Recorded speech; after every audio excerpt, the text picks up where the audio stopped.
Boa noite, pessoal! Como é que vocês estão?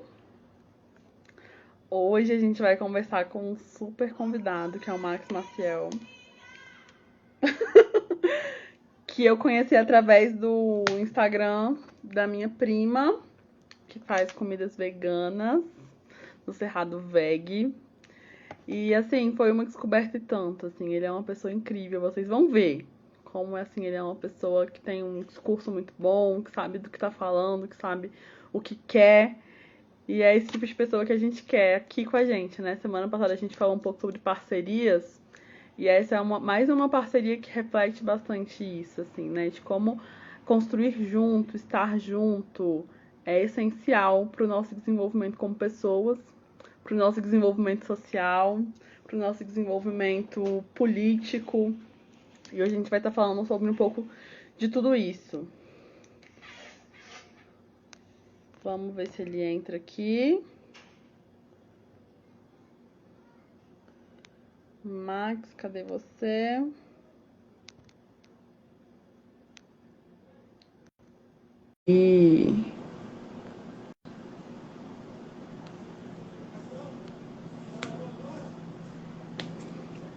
Eu tô aqui. Oi, Max, que bom que você tá aí, menino. Não tinha chegado ainda a sua notificação. Como é que você Tá tá? tudo bem?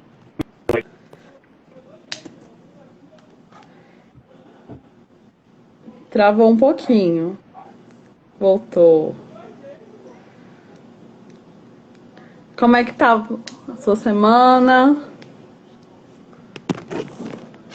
Ih, a internet parece que não tá muito boa.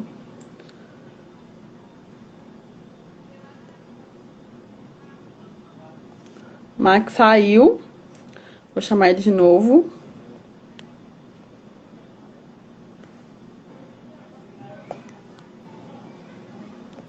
Oi, Oi, Lilian. Dai. Oi, Max. Agora eu acho que Acho tá que eu caí. melhor. Ah, tá melhor. Olha, André, tá tudo bem. A semana muita correria, né? Antes de mais nada, quero agradecer a você, a Day, a toda a equipe do Socialismo pela oportunidade de a gente estar aqui, trocando essa ideia. Acho que as semanas no Brasil têm sido muito sofridas, né? Porque a gente está num mix de emoções, sentimentos, de luta, mas a gente vai seguir sempre forte. E, bem, a gente está aqui trocando essa ideia. Sim, eu até acho legal esse caminho que você seguiu, né? De como é que tá essas semanas, esses momentos, esse nosso momento histórico, né? Que tá muito complicado e a gente sabe que na periferia toda a realidade é muito mais vulnerável.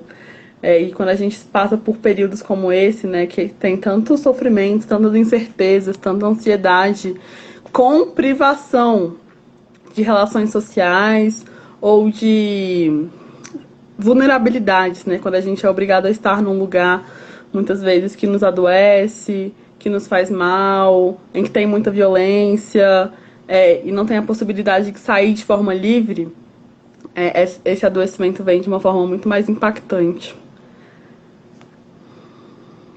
Sem dúvida. É, e na verdade estão adoecendo a gente, né? Com a desesperança. Mas o nosso povo é muito forte, né? Já passou por coisas inimagináveis e a gente consegue superar no trabalho coletivo, no afeto, na troca de ideia. Por isso eu queria deixar aqui já um registro da galera que se você está aí há um tempão, distante da escola, só online, né? Tem as práticas sociais de grupos que são importantes para a nossa convivência humana. Você está sentindo falta de alguém, manda um zap, manda uma mensagem de voz, liga para saber se está bem. Né? Às vezes a gente está lendo nossas relações líquidas todo dia, vários correm e a gente acaba esquecendo que às vezes alguém está esperando só um oi, sabe? Só um salve. Que, mesmo para desabafar, sabe? Tá tudo bem. Ou para dizer que eu estou bem, né? Para a gente conseguir superar. Mas a gente vai passar por isso juntos. Acho que é o mais importante Com dizer. Só certeza. juntos a gente consegue superar isso. Com certeza. E quando a gente vai ver na literatura, assim, o tipo de vivência sobre esse apoio, né? Das periferias e da classe média, de quem mora mais no centro, da classe A gente vê que as periferias tendem a se apoiar muito mais. Então, esse fortalecimento, ele é muito mais... faz parte da cultura do lugar. Isso de estar em contato, de oferecer ajuda, de estar junto. Porque é isso, assim, é uma questão de prioridades também, da cultura social do lugar. Apesar da gente não ter tanto estudo, a gente sabe que isso é muito diferente. Eu tive uma experiência interessante, eu apliquei um projeto de desenvolvimento de habilidades sociais na Estrutural, em uma... esqueci o nome, mas era tipo uma creche que os meninos passavam um dia. E, assim, foi uma experiência muito marcante para mim. Porque eu vim do contexto de universidade federal, né? Eu me formei na UNB. Os grupos que eu apliquei até então foram todos lá. E aí foi a primeira vez que eu fui para um lugar completamente diferente da realidade que eu vinha aplicando esse tipo de projeto. E a gente vê o tanto que a teoria é falha, porque muitas das coisas que a gente levava para eles não fazia sentido nenhum. Porque não inclui, não engloba, e assim foi um aprendizado muito interessante para mim. Apesar de ter crescido na Ceilândia, eu saí da Ceilândia, eu tinha 11 anos, e fui para uma realidade de classe média, né? Fui estudar no colégio militar, depois disso fui para a UNB. Então acabou que muita da minha vivência, ainda tenho amigos aí, mas é muito diferente, né? Começou a ser muito mais de ouvir falar do que de viver na pele. E quando eu vi que eu tava nesse lugar de elite, levando o conhecimento de elite, sem incluir a realidade dessas pessoas, foi muito sofrido pra mim, assim. Eu consegui ver em mim muitas coisas que eu ainda precisava mudar.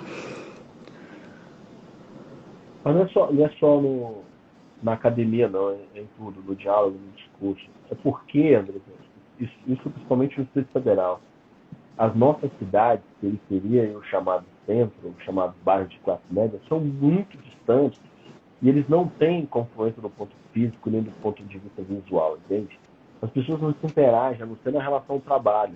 Às vezes a pessoa trabalha na casa, trabalha na empresa, trabalha no negócio, mora nesses territórios, né?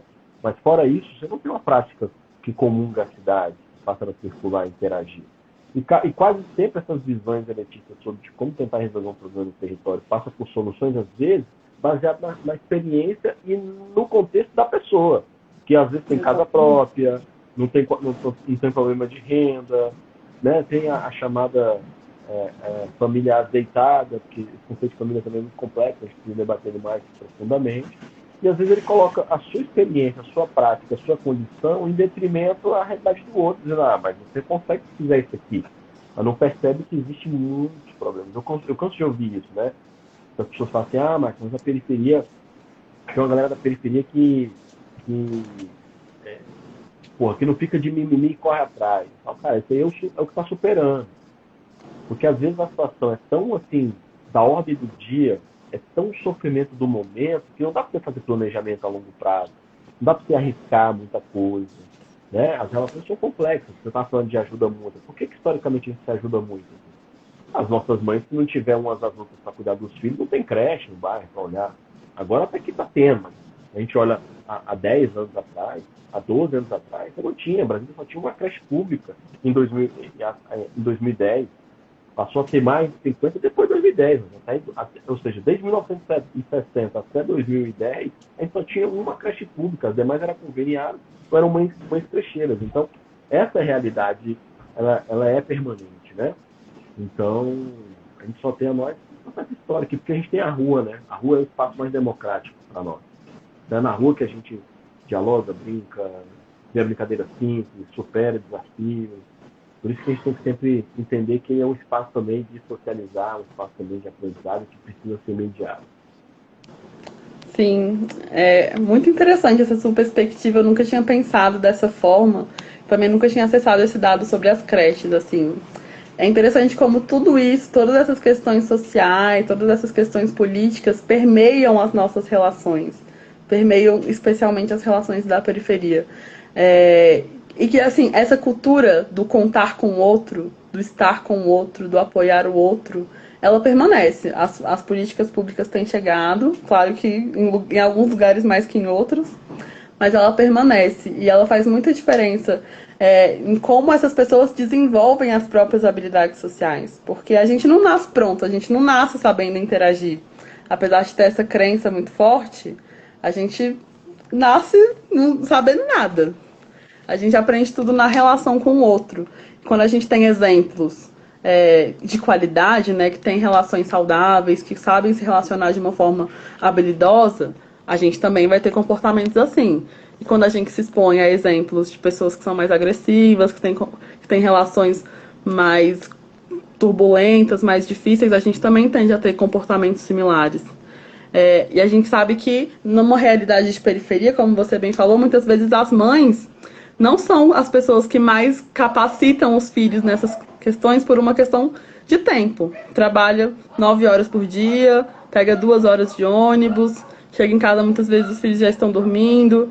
Quem fica então responsável por essa qualificação em habilidades sociais, né? Por esse desenvolvimento social? Geralmente é isso. São os vizinhos, é a rua, são os amigos da escola, alguns professores.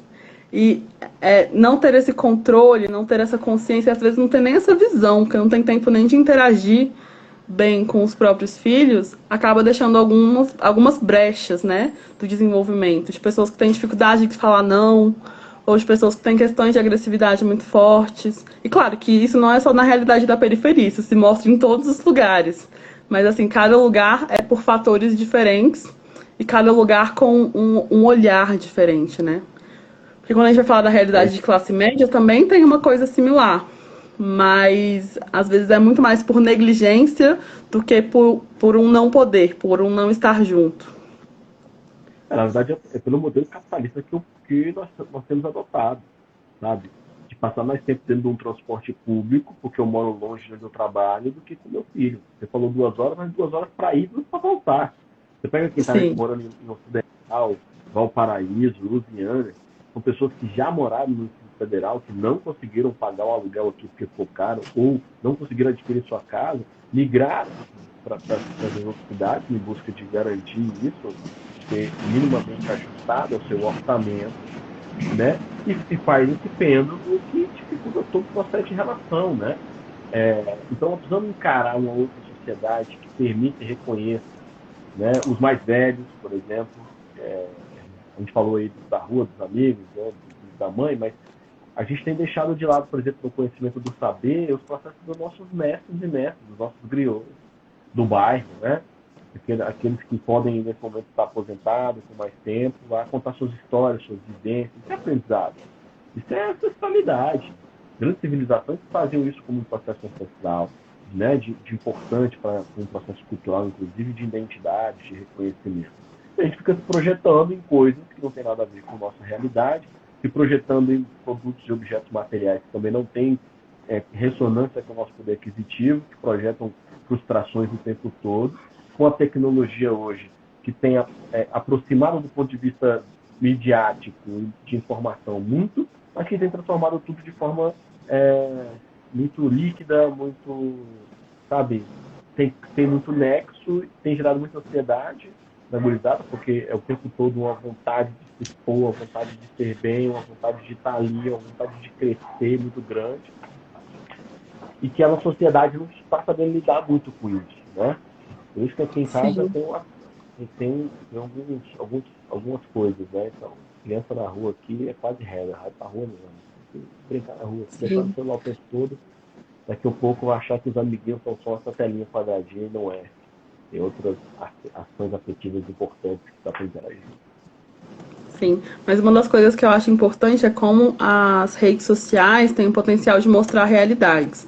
Infelizmente, o que eu vejo é que muitas vezes mostra uma realidade de classe média, classe A, e que a periferia muitas vezes vê nisso um modelo de vida que eu quero ter, né? Então eu quero ter aquele celular, eu quero ter aquelas viagens, eu quero ter aquela vivência. E ter páginas como a sua, que trazem a realidade da periferia, discussões tão bem fundamentadas sobre as questões sociais, sobre as questões políticas, sobre as próprias questões emocionais, favorece muito no desenvolvimento de todos que estão nesse espaço. Porque eles agora sim, com páginas como a sua, podem se ver nas redes, ao invés de ficar se comparando com realidades que muitas vezes não os incluem. Que é isso que você falou, trazem uma ansiedade e uma vontade de muitas coisas que agora eles não podem ter. E isso gera um sofrimento, que gera uma série de outros sintomas, que muitas vezes levam para a própria criminalidade, né? Infelizmente. André, eu acho que nossa quebrada ela pode tudo. Ela pode ter tudo, ela pode comprar tudo. A Sim. questão é, ela não, o que a gente tenta fazer é que ela não precisa condicionar a ter isso para ser quem ela é, sabe? Ela pode não ter nada disso e ser do caramba.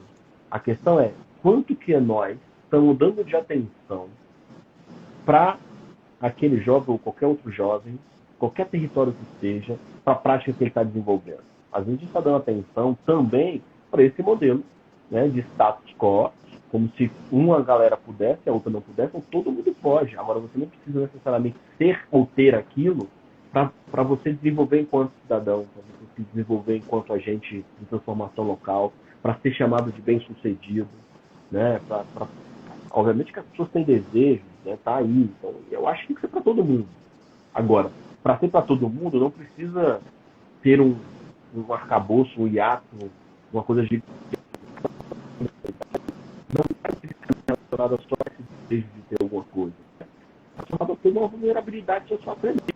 Eu estou agora estudando, eu pretendo agora publicar um balanço do que eu estou acompanhando. Eu tive acesso à informação, né? Tive acesso à lei de informação, o número de jogos apreendidos no ano de 2020. Então, eu estou analisando desde o primeiro dia que começou o lockdown até hoje.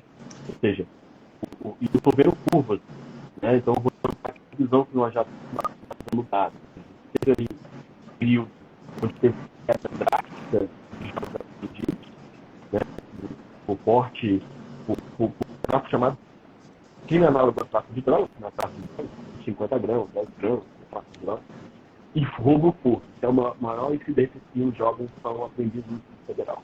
Então você tem uma curva ali que cai no início do primeiro lockdown lá em abril, quase um ano atrás. Depois você tem uma volta gradual, o comércio fechado, depois o comércio abre e novamente despenca. E aí está analisando isso. Ou seja, se não teve lockdown, tem mercado aberto, o que pensou? E a gente está cruzando a informação e tendo acesso, por exemplo, despencou justamente exato do mês, após o mês que começou, do auxílio emergencial. Então, nós estamos falando de acesso à renda, uma série de seguridade, né? Não das coisas da vulnerabilidade. Isso expõe a criminalidade, não é uma coisa intrínseca nossa, não é uma coisa restrita à periferia, a violência não é restrita a nós.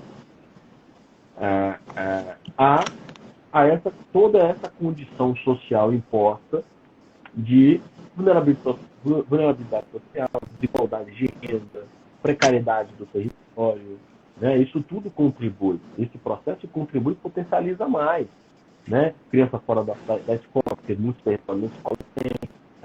Falando de um projeto de sociedade que está aí. Então, eu vou lutar sempre para a periferia poder expor na tela o que ela quiser. Ela tem que ter. Agora, o que nós precisamos dizer é que a gente não precisa se doar ou ter isso para ser o que precisa ser. Então, nós vamos para outros estados que nunca isso, André. Às vezes, tem jogos de talento belíssimos, né? Seja na festa, cultural, a gente não valoriza essa galera. Sabe, a gente não vai lá. Por exemplo, a galera nossa agora passa na UNB, o que a gente faz com todo mundo nosso que passa na UNB? A gente manda cartinha, liga, parabéns, fora. Né? Por quê? Porque passou na universidade aqui. Olha, você passou foi mais que sua obrigação. Não, cara, foi bom pra caramba, porque depois que você passou, você vai ver como é ruim sofrer lá dentro. Porque também essa coisa chamada universidade não é feita pra nós. Né? Imagina, você passar o dia todo lá, o especialização no UNB. A gente tem um renda para passar o dia todo na universidade. Tomar café, almoçar, chá, isso custa. As pessoas acham que não, isso custa. Então, Andresa, nós precisamos rediscutir tudo. Absolutamente tudo. E a gente precisa, somente com a juventude, falar pouco e ouvir mais. Às vezes a gente atribui muito valor, a gente atribui muito conceito, a gente atribui muito, sabe, sei lá, a gente fica o tempo todo introjetando culpa, o tempo todo falando que o cara não tá assim, mas dá uma escutada antes, até te falar, sabe, Ouça, às vezes você vai ver as oportunidades que ele tem, as potencialidades que ele tem, e às vezes ele precisa só de alguém mesmo para dar um empurrão e falar, irmão, vamos embora, cara. Irmão, vamos embora, você pode. Aqui, enquanto sociedade, precisa muito. Sim. Assim, cortou um pouco, mas eu consegui entender o que você estava falando. Se quem está assistindo tiver tido alguma dúvida sobre o que ele disse, pergunta aí que a gente vai voltando. O Caio Elevanto trouxe aqui um comentário que nós precisamos de uma frente de juventude bem organizada. E é exatamente nesse caminho do que você estava trazendo, né? E aí, como é que as habilidades sociais podem favorecer nesse posicionamento, nesse diálogo, nessa escuta, na promoção dessas habilidades? A gente vê que a habilidade de escutar, ela é negligenciada em todas as classes sociais. As pessoas têm dificuldade de ouvir, elas tendem a ouvir aquilo que elas querem ouvir, tendem a ouvir aquilo que as magoam, que as afetam, e não o que de fato está sendo dito pelo outro. E aí ter um treinamento de habilidades sociais que ajude a desenvolver essas habilidades de escuta, de comunicação, de assertividade, de posicionamento político, que está muito ligado à assertividade também, são habilidades que são essenciais para a gente construir esse coletivo mais fundamentado, mais estruturado, que possa ocupar todos os lugares, inclusive os meios mais elitistas, para falar o que tem que ser dito. E aí fica uma reflexão, né, de como o Socialize ainda não conseguiu chegar nessas realidades. Por quê? Porque, infelizmente, a gente tem custos que muitas vezes não são cobertos pelas lideranças dessas comunidades. Então, assim, as escolas têm dificuldade de aceitar um projeto como esse, os empresários muitas vezes querem treinamentos como esse, mas apenas para eles ou para a própria equipe deles, não tem um engajamento político ligado a isso. Eu vou, se estiver cortando, eu tento mudar o tema, mas veja bem. Uma das importantes da gente entender com habilidades sociais na periferia por exemplo, os grêmios estudantis. É formação política de base, sabe? Olha, eu sou um fruto da militância estudantil e tantas outras lideranças que eu conheço no Brasil afora são fruto dessa construção social, que é, primeiro, o processo estudantil organizado. Essas habilidades surgem a partir do momento que eu começo a me questionar o território onde eu moro, que eu começo a confrontar a realidade, que eu começo a ter perguntas.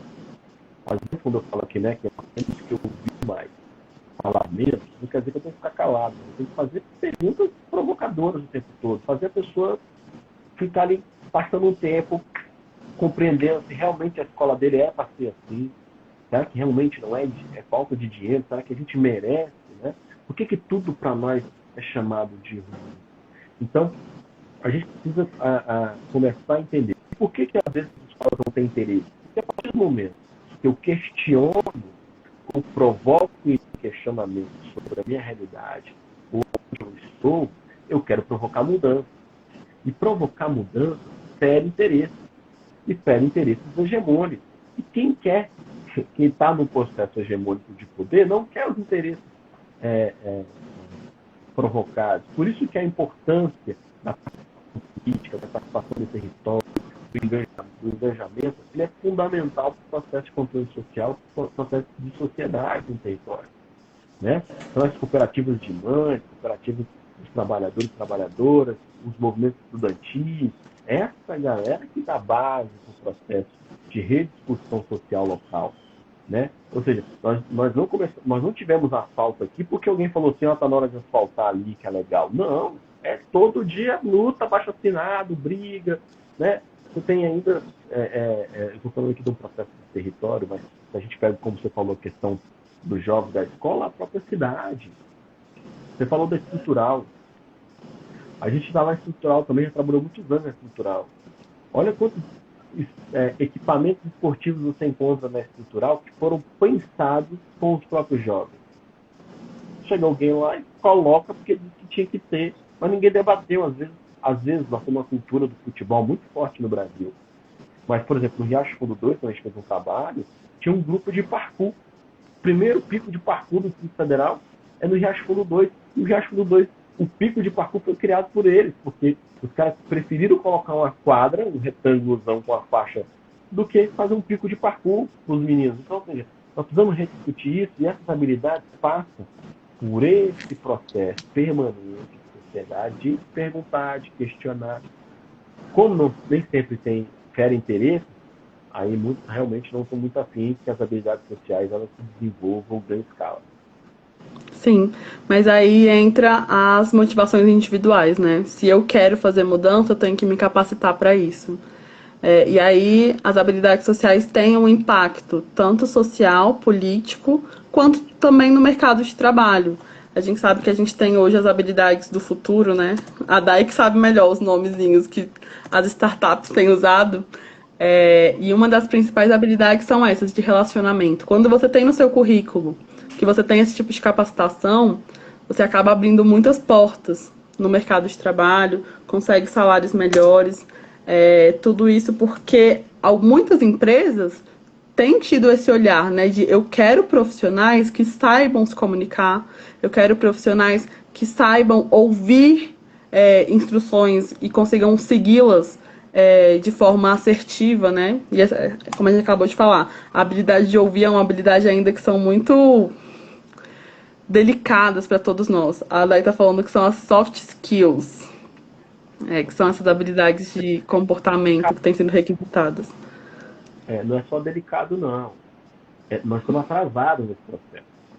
Se você pegar todas as emendas das universidades, você não tem a formação vocacionada por esse chamado futuro. Não tem. Não tem essas habilidades tratadas lá. Você vai desenvolver no dia a dia por necessidade, ou do que você vai desenvolver, ou de quem você vai ser contratada. Mas uma das coisas que eu debato muito quando a gente fala de empregabilidade aqui é que, assim, aqui para nós, essa coisa do emprego ele sempre foi o primeiro a ser vendido. Né? Ou seja, o primeiro emprego ele é vendido para nós. Classe média alta, é sempre sem fronteiras, intercâmbio, é mais tempo na universidade, não tem mais tempo de estudantes se capacitando. Inclusive, vendem isso para nós como uma perspectiva de mobilidade social. Só que, de regra, nada mais é do que manter a classe trabalhadora servindo ao status quo do capital que está aí. Por quê? Porque se eu tenho que começar a trabalhar, não estou dizendo que, veja bem, eu trabalho com jovens há 20 anos e eu acredito numa sobreposição de ações. Então, aquele jovem que está a fim de trabalhar, ele vai trabalhar. Vamos dar condição para que ele faça lá o jovem aprendiz, o primeiro emprego dele, porque eu sei das minhas realidades sociais, eu tem que complementar a renda em casa o tempo todo. Agora, eu não posso atribuir a esse jovem que ele faça isso e deixe de estudar, deixe de acreditar na capacitação dele. Né? Se ele está a fim de enganjar no trabalho que ele está, ele realmente estudar sobre aquilo. Então, isso é uma coisa. A outra coisa é eu dizer para ele que se ele começar a trabalhar agora, ele já vai mudar de vida, isso pode ser uma balela, porque se ele abandona a escola, ele vai ganhar menos. Daqui a um tempo ele não se capacita o suficiente para as modalidades que está aí. Né? Eu quero até deixar que todo mundo está acompanhando a gente. Eu tenho um podcast chamado Papo de Quebrado. Então ouçam lá, tem vários episódios. Tem um episódio, por exemplo, que a gente fala sobre automação, com o Edmilson Paraná, que é doutor na Universidade estudou na Universidade de Brasília, hoje é professor da Universidade Federal do Ceará. E ele fala, por exemplo, que 70% do que a gente conhece como emprego não vai existir nos próximos 50 anos. Porque a automação tende a consumir isso, né? Então, o que eu preciso dizer para os nossos é que, assim, independente de onde você está disposto a ir, isso seja uma escolha sua e não uma imposição política, uma imposição social de ser. Né? Quantos dos nossos aqui não conseguiu terminar a faculdade porque não conseguiu terminar a faculdade?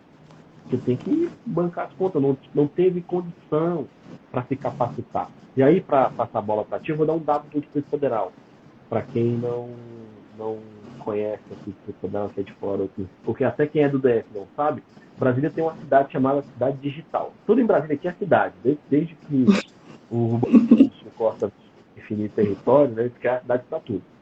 Então, veja bem, eles criaram a Cidade Digital, 10 milhões investidos. Por que a cidade digital não desenvolve? Eu lembro que lá em 2012, eu fiz parte de um conselho de desenvolvimento local do DF, nós tivemos acesso a relatórios da Google, da Xerox Brasil, da IBM Brasil, das grandes, né? A Uber estava começando, acho que a Uber nem era ainda, estava saindo do papel, assim. Qual o grande problema dessa galera para entender? A gente não está formando mão de obra qualificada. O Distrito Federal não tem potencial de mão de obra qualificada para uma cidade vocacionada chamada cidade digital. Porque quando a gente for estudar, todas as universidades e faculdades não estão me formando engenharia de software. Aí as startups viram o quê? Laboratórios dos grandes mercados, dos bancos, que ficam injetando ali, que tem um problema, não sabe resolver, joga ali um problema para a galera resolver, aquele que resolve eles pegam como trainee. Isso é estratégia do mercado. Primeiro, para lucrar mais, óbvio. Eu não estou querendo melhorar muito a vida de ninguém, não. Querendo lucrar mais. Né? E que vai exigir o tempo todo uma formação qualificada que a gente não tem. Nós não temos. Essa é a realidade. Né? E eu não posso. E aí, mais uma vez, André, que eu estava falando no início da nossa conversa, e eu não posso olhar para o território ou para as pessoas no território a partir da minha realidade, da minha condição social ou das condições que eu tenho de produção, de meio de produção para fazer. Eu hoje, Marcos Marcelo, tenho uma outra realidade que eu já tive na minha infância e que eu já tive na adolescência.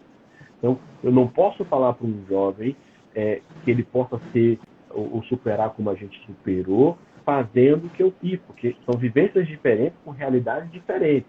Mas se eu falo da minha infância, eu posso fazer com um pouco mais de propriedade. Então, eu sempre estimulo o jovem a perspectiva de ter estalo e de acreditar nele. Ninguém quer acreditar nos jovens nesse país. Você está falando de habilidades sociais, você quer ver? Ninguém quer acreditar na habilidade social do jovem. Porque a primeira vez que ele levantar a mão, vão dizer que ele não teve tempo de vida suficiente para poder dizer, mas ele teve outras experiências que eu não tive. Sim. Entendeu? Então, assim, esse geracional é importante, né? Obviamente que eu sou um cara que escuta sempre os mais velhos. É isso que eu falo, nós temos que respeitar nossos griosos, né? Mas eu não posso diminuir aquele numa prática, numa relação de habilidade, sendo que ele não tem um meio de produção, ele não vai ter acesso aos meios de produção de forma fácil, e para ele atingir esse processo é uma distância tão gigante que, por isso que eu falo, nós vamos ter que nivelar essas ações. E nivelar como? É isso. Se você tem um conhecimento, uma habilidade, você tem que repartir mesmo. Você tem que ir lá, fazer aquele que tem condição de pagar para ser compartilhado, para poder todo mundo ter acesso ao dinheiro. Aí sim, com igualdade. Não, na verdade, nós não estamos nem pedindo igualdade ainda. Nós estamos pedindo equidade. É ser tratado diferente dos diferentes. Não dá para me tratar com igualdade agora ainda. Depois que me tratar com equidade, que eu chegar no mesmo patamar, aí você me trata com igualdade. Aí, a partir dali, nós vamos poder tratar com igualdade as relações, os processos, as práticas, os meios, tudo. Exatamente. E a Socialize, ela nasceu. Assim, você falou várias coisas que eu quero comentar, tô tentando guardar aqui para não me perder. Mas o que eu queria trazer é que a Socialize nasceu com essa missão, assim, de socializar mesmo os conteúdos de habilidades sociais. Porque ela veio da realidade da UNB. Eu sou coautora de um projeto lá, que é o projeto de desenvolvimento de habilidades sociais para jovens talentosos. Só que na UNB ela ficava restrita a algumas realidades específicas de salas de altas habilidades. Então a gente acabava englobando, de certa forma, algumas periferias, mas tinha uma coisa de elite, porque a gente sabe que as altas habilidades, elas são elitizadas. Não é que só tenha altas habilidades na elite, mas o diagnóstico, a intervenção, ela tem um olhar muito favorecedor para as elites. E na realidade da instituição UNB, que também é elitizado. E aí eu decidi criar uma instituição que pudesse romper com os muros da universidade. E aí a Socialize nasceu durante a pandemia, porque foi quando de fato eu me vi com tempo de realizar esse meu projeto de anos. E aí a gente começou com intervenções voltadas para grupos presenciais e a gente recebeu muita demanda de pessoas com autismo. Mas ainda assim, muito nessa elite. E eu acho que essa live é uma porta para favorecer a própria comunidade das periferias, os próprios empresários da periferia, as pessoas que estão engajadas em políticas, para facilitar o nosso acesso a essa população. Porque, infelizmente, nós como empresa não temos condições ainda de oferecer esse treinamento de forma gratuita. Mas eu acredito muito em parceria, assim, a gente tem falado muito sobre isso na Socialize, né? Das parcerias, de como a gente pode se fortalecer e se favorecer e auxiliar toda a comunidade em volta através disso. E aí você trouxe que o jovem desenvolver habilidades sociais muitas vezes não é suficiente. E de fato não é. Porque quando ele chega na realidade, ele muitas vezes é silenciado, de fato. Mas a gente tem passado por um movimento político, especialmente nas empresas e nas empresas mais jovens, especialmente como empresários cada vez mais jovens, de uma escuta à juventude cada vez maior. Porque a gente tem hoje a tecnologia, que ela é muito favorecida pela juventude, que cresceu nesse meio tecnológico, e a gente tem uma democratização dos conteúdos e do conhecimento que também favorece muito esses jovens saberem tanto ou mais que pessoas mais velhas na mesma empresa. Então, esses jovens têm sido mais ouvidos, claro que depende muito da cultura da empresa, da cultura do lugar, mas eu acredito que a gente tem saído um pouco disso de não vou te escutar porque você é jovem demais. Eu me formei muito jovem, eu entrei na UNB com 17 anos, tinha acabado de fazer 17 anos, então eu me formei muito nova. Eu tinha acabado de fazer 22 anos. Então, entrar no mercado de trabalho da psicologia, que é uma área que a gente tem assim nomes grandes e que estão há muitos anos, foi um desafio. Mas eu achei que seria muito mais desafiador do que de fato foi. E hoje eu escuto de alguns pacientes falando, olha, me disseram que você era novinha, mas eu não falei que não me importava, porque o que você faz é de qualidade. E eu acho que essa é a questão. Não é porque você é jovem que o seu trabalho não vai ser reconhecido. Não é porque você é jovem que você não pode se colocar no mercado de igual para igual com quem está lá há 20 anos. Claro que tem a questão do respeito, tem a questão de saber ouvir, de saber aprender com a vivência do outro. E aí, de novo, entra a importância das parcerias, porque o mercado, a gente aprende a viver de uma forma de competição. É o que a gente aprendeu, mas a gente sabe que para o futuro a cooperação é o que vai imperar. É o que vem imperando cada vez mais, principalmente com a ajuda das redes sociais. Então, jovens, não se desanimem. É um mercado possível, é uma realidade possível. Totalmente. Sim, pode falar. Não, eu concordo com o que você falou. E eu penso assim, que talvez eu estou te enxergando nesse momento. Às vezes a gente fica nessa angústia, né, nessa pressa de que as coisas aconteçam na velocidade que a gente espera. E Sim. talvez a Socialize daqui a 4 anos seja algo totalmente diferente do que ela começou, porque ela vai ter aprendizado com os seus clientes, com os seus participantes. Então, por exemplo, quando Com as certeza. pessoas me olham hoje, muita gente me olha hoje, acha que eu comecei tem 4 anos. Eu venho desde 1998. Né? Eu coloco 20 anos porque foi ali no ano 2000, no ano 2001, e eu me estabeleci que isso poderia ser um caminho a seguir. Então, se eu falo de mais de 20 anos de caminhada, o que nós já passamos e o que a gente já simultou nesse processo, né, ou melhor, né, de metamorfose mesmo, o que a gente já se reinventou nessa caminhada, é surreal. Agora, eu sou o que eu sou hoje graças a toda essa vivência que a gente, né, eu falo eu, mas que nós, enquanto coletivo, passamos. Muita gente não está mais, porque é isso, né? Nós temos que respeitar os momentos das pessoas.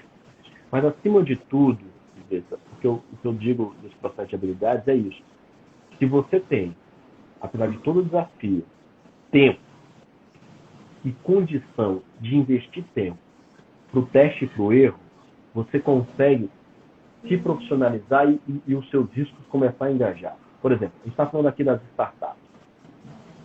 O Edmilson Paraná é um dos caras que acompanha e fala isso para mim. Por exemplo, não sei se vocês sabem, mas no Vale do Silício, eles têm um respeito e uma admiração quase que dogmática por aqueles que já faliram mais de 3 vezes. Porque o cara, para falir 3 vezes, ele arriscou tudo. Ele foi do céu ao chão rápido. Né? Ou seja, então quando alguém chega lá e fala, pô, esse cara já faliu 3 vezes e está ali tentando de novo, ele tem muito mais experiências do que já deu errado para dar certo do que ao contrário. A questão que eu devolvo de pergunta, Andresa, é: será que nós temos condição de falir 3 vezes? Entende? Essa é a diferença. Por isso que nós temos que ter a paciência de entender que, às vezes, tudo que é novo gera uma dificuldade de compreensão, que para estabelecer parcerias, a gente vai precisar primeiro investir na credibilidade e na cara de pausice nossa, porque ninguém vai ser parceiro ligando para você porque achou legal. Você vai ter que ir atrás das pessoas. É isso que a gente tenta falar para os nossos jovens, né? Mano, vai atrás mesmo, liga, vai amanhã, vai depois, tem que mostrar o interesse, senão não emplaca. E aí fica só o parênteses. E aí fica o exemplo. A Socialize nasceu agora, o nosso Instagram novíssimo, 100 seguidores.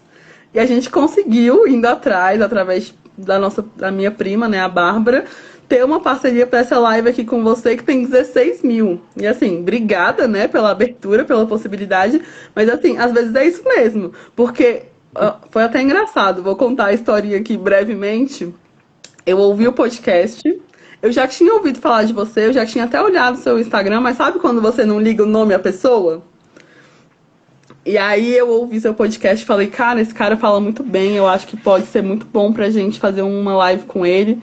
Falei com a minha prima. Falei com a Dai, a minha prima me mandou seu número e te mandei mensagem. Na hora que eu fui olhar o seu Instagram, eu falei, gente, 16 mil seguidores, qual a probabilidade dessa live acontecer? E estamos aqui. Olha, peço desculpa porque somos muito tenso. Então, às vezes, eu demoro a responder. Mas, assim, André, o nível de seguidor não necessariamente balança alguma coisa. Eu acho que o papel principal da Socialize, de um debate como o nosso hoje, é se apresentar para essas coisas. Né? Meu público ele é muito múltiplo. Meu público ele é. Tanto quando alguém vem me apresentar público, mas queria fazer uma publi contigo, eu deixo muito claro. Eu mando meu material marketing, mas eu deixo muito claro. Cara, você me acompanha.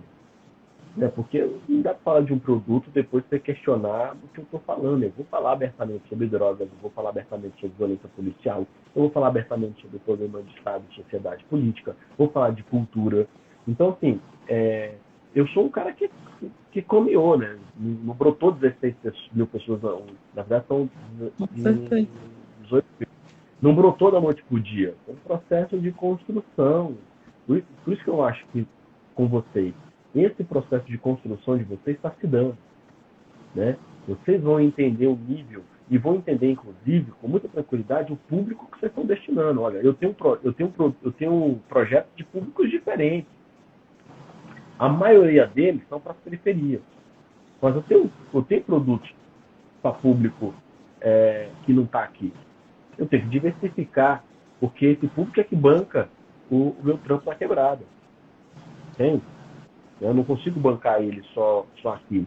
Porque eu não posso querer vender uma camiseta para quem não tem dinheiro para comprar. Não vai rolar. Eu vou vender para quem tem para ajudar quem não tem. Entendeu?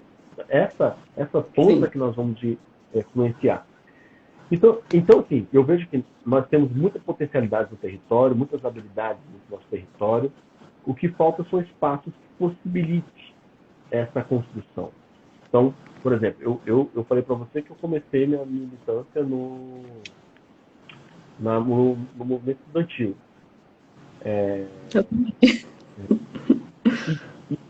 E como é que como é que a gente começou, na verdade, a mudar a escola? Poxa, os moleques, todos eles compravam lanche na lanchonete. Mesmo tendo o lanche da escola, havia um status quo de glamour de que você ter dinheiro para comprar na lanche, que eu acho errado, né? Eu acho que nós temos que garantir a alimentação, porque o lanche da escola que tinha cachorro-quente, salgado, fritura, mas não é lanche para dentro da escola. Eu não tinha dinheiro, mas eu preferia, de verdade, a comida da cantina. De verdade, gente, eu preferia, adorava a comida da cantina. Não tem noção. Quando era arroz com sardinha engalinhado, então, era maravilha. O que a gente começou a fazer, então? A gente começou a passar de sala em sala e falando, olha, primeiro fizemos um mapa de oportunidades da escola, levantamos todos os artistas, músicos, desenhistas, etc.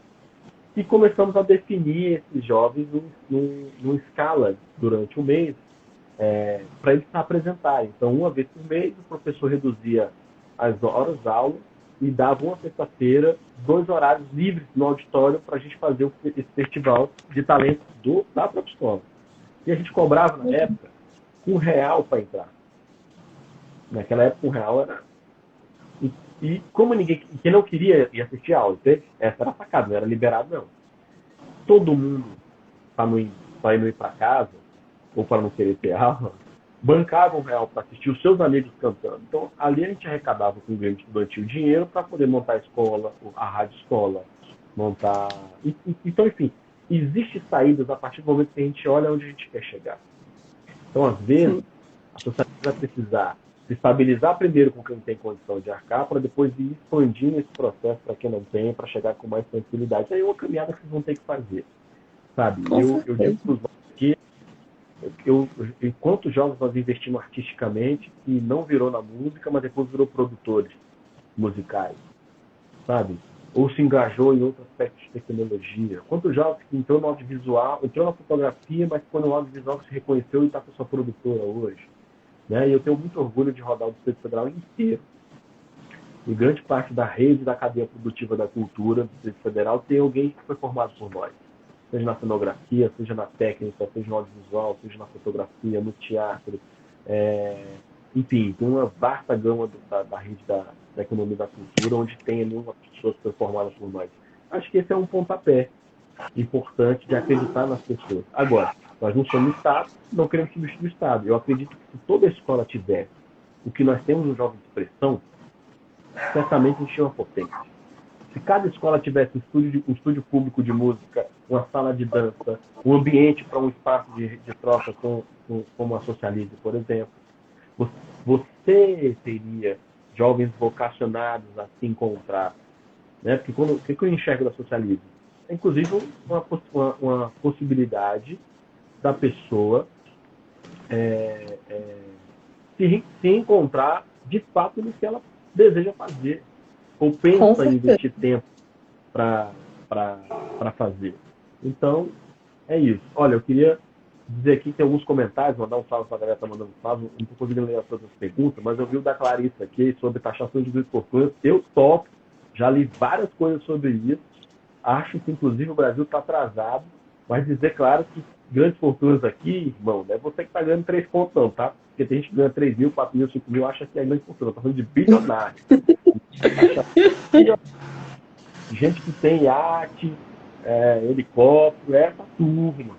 E, inclusive, Andressa, para passar a bola para tu, porque eu falo muito, mas apresentar a Clarissa aqui, eu fiz um podcast agora sobre crise, né, da economia na periferia durante a pandemia. A gente fala justamente disso. A gente está taxando as grandes fortunas no Brasil, os bilionários, seriam mais de 400 milhões, se não me engano, 40 milhões a mais na economia. É muita coisa, né?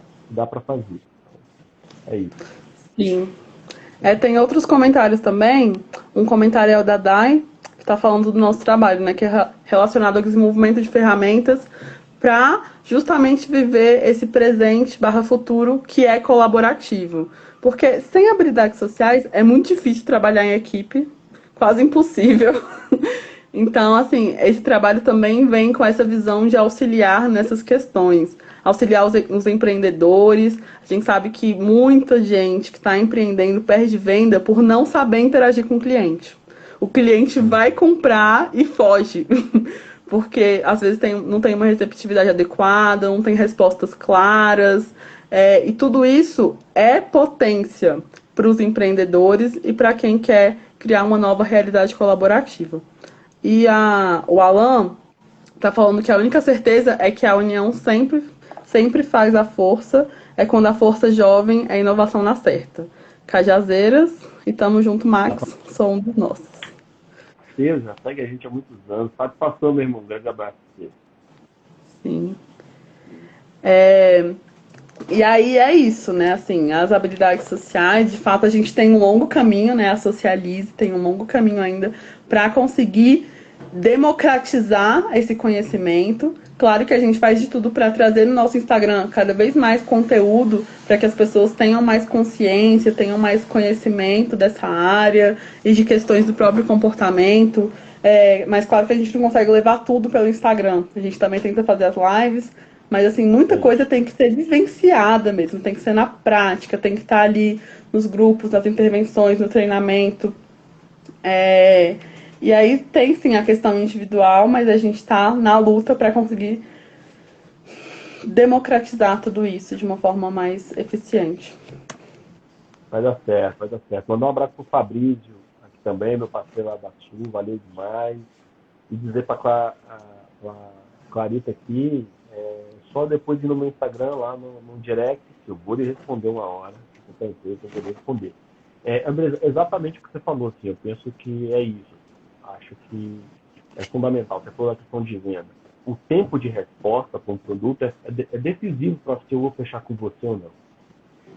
Porque a nossa sociedade, ela é isso, assim, ó, eu vi um negócio, aí você tem um negócio que eu quero, aí eu vou comprar, aí você demorou meia hora para responder, eu já fui atrás de outro. Aí quando a pessoa, então, às vezes é isso, pensar em, é, você tem várias coisas, né? Você tem tanto os bugs que pode ajudar você nas redes sociais a ter isso, né? Mas de, de tudo, o mais importante é a atenção e foco no nosso trabalho. Né? Fala pra galera, se você tá, a gente tem aqui o Lecria, com mais de 48 empreendedores da periférica que a gente já investiu financeiramente. Muitos, inclusive, acabaram, e para a gente não tem problema. Aquilo que eu estava falando, eu quero que ele tenha um tempo investido na ideia dele. E se reinventaram também. Buscaram outras olhares, outras missões. O principal foco dele é isso. Assim. Nós não podemos empreender porque é isso que na periferia acontece. O empreendedor aqui, o empreendimento aqui, ele é quase por necessidade. Ele não é por vocação, por estudo de marca territorial, de público que eu tenho. Não tem isso. Isso não tem como base dos nossos. Os nossos que tem é o seguinte, apertou a grana, preciso fazer uma renda, sem fazer aquilo ali, vou vender na minha rede principal. Aí a rede dele rapidamente consome, satura, né? Não consegue Sim. ir para além. Ao mesmo tempo, precisa de investimento para melhorar a capacidade de entrega, material, produção. Então, assim, se a gente juntos consegue fazer isso, é formidável. Então, é isso, amigo. Não tenho dúvida que em breve o socialismo vai estar aí, expandindo por vários lugares. Sim, com certeza. E aí, sim, assim, no Brasil a gente tem uma realidade que o empreendedorismo é isso mesmo. E os negócios que decolam é trocando a roda enquanto anda. Então, enquanto eu tô aqui no negócio, eu tô aprendendo sobre marketing, enquanto eu tô aqui no negócio, eu tô aprendendo sobre lidar com os clientes, sobre habilidades sociais de empreendedorismo. Enquanto eu tô aqui, eu tô aprendendo várias coisas para poder ir modificando o que eu faço na prática, que é também o que você trouxe, né? De estar sempre ressignificando o próprio trabalho. Claro que quando a gente tem condições de parar, se sustentar um tempo enquanto a gente está estudando e preparando o terreno para lançar um novo negócio, é totalmente diferente. Mas isso é a realidade de pouquíssimas pessoas. Assim, é raridade. Inclusive, a Socialize é um pouco isso, assim. Eu tive uma realidade, assim, muito dura no começo da pandemia, que eu perdi meu emprego, e aí eu tenho que fazer alguma coisa. E aí veio a Socialize, mas também veio uma série de outras coisas, e eu fui colocando a Socialize em prática, enquanto fazia muitas outras coisas, que a gente sabe que é a realidade da maioria. Quando a gente vai empreender, quando a gente vai conseguir uma renda extra, a gente não vai atrás só de uma coisa, a gente vai atrás de 10, porque é para agora, é para ontem, é para já. Mas isso não quer dizer que não vá dar certo e que não vire de fato um negócio sério, que vá além da segunda renda. É, mas é sempre uma construção, um aprendizado contínuo. Assim, eu tinha uma resistência enorme a aprender marketing. Enorme, assim. Sabe aquela coisa que você sabe que tem que aprender, mas que você fica enrolando enquanto dá? E aí, quando começou a pandemia, foi quando eu comecei a estudar marketing. No meu perfil pessoal, eu consegui aumentar um pouco os seguidores. E aí, na Socialize, agora eu tô penando um pouco mais porque eu tenho que resgatar tudo que eu aprendi no começo da pandemia. Mas aí também fica o convite, quem estiver assistindo, quem ficou interessado, quem gostou, segue a Socialize, dá uma força lá, curte, comenta, compartilha, pra gente conseguir levar mais conhecimento para o máximo de pessoas. Muito bom. O Alan trouxe um comentário, muito bom ouvir essa visão. Que bom que vocês estão gostando da live, gente. Fico feliz. Mas a gente está encaminhando para o final. Max, qual a mensagem que você quer deixar aí pro pessoal que está assistindo a gente? Antes de mais nada, eu quero agradecer, desejar a todo mundo aí paz, tranquilidade, saúde, para ficar em casa. Daí eu que agradeço o convite, a gente pode fazer mais coisas juntos, né? Desejar a Socialize de sucesso na empreitada, muito estudo, junto de pessoas, é isso. O aprendizado é o processo. E dizer basicamente para os nossos classes que trabalham no curso que a gente precisa traçar uma linha de onde a gente quer chegar. E ter sempre essa linha como um foco direcional, sabe? É isso, você quer que esse negócio dê certo, você quer que a sua ideia, seu projeto, sua ação, sua vida, sabe? Foca. Eu sei que há vários obstáculos todo dia para a gente superar, mas desenhe isso, bote num quadro, segure na porta, faça qualquer coisa que sempre que você despertar pela manhã, você consiga visualizar e que te remeta a esse objetivo que você sempre quis e sempre almejou. Né? Dizer que é isso, a caminhada não é fácil, mas nós estamos aqui juntos, se precisar, pode falar com a gente, estamos à disposição. Maravilhoso. Eu também quero agradecer a todo mundo que assistiu, a você, Max, que topou estar aqui com a gente hoje nessa conversa. Adorei o papo. E aí, só para construir junto com você, nisso que você trouxe, de fato, construam um objetivo, tenham em mente onde vocês querem chegar, mas também pensem nos degraus que vocês têm que subir para chegar lá. Assim, defina metas e vai subindo uma de cada vez. Às vezes a gente tem que descer um degrau para conseguir subir dois, mas tudo bem. Vai indo no seu ritmo, porque você é capaz de fazer qualquer coisa. A Dai tá falando aqui que quer muito estar junto com as comunidades e que isso vai dar certo. Vai dar certo sim. Tá no nosso plano, assim, entre as nossas metas para Socialize, uma delas é dar acesso a todas as comunidades de Brasília a esse conteúdo. A gente tem feito isso através dos grupos online, mas a gente também quer favorecer que as pessoas que não têm condições de pagar por esse treinamento recebam ele, consigam um certificado e sejam favorecidos como quer que eles possam ser favorecidos com isso. Mas é isso. Obrigada demais, Max. Depois a gente marca uma outra conversa. Conta com a gente para o que você precisar. A gente está completamente disponível para você. Gratidão demais. Igualmente, um abraço, gente. Obrigado a todo mundo que comentou. Abraço. Obrigada, pessoal.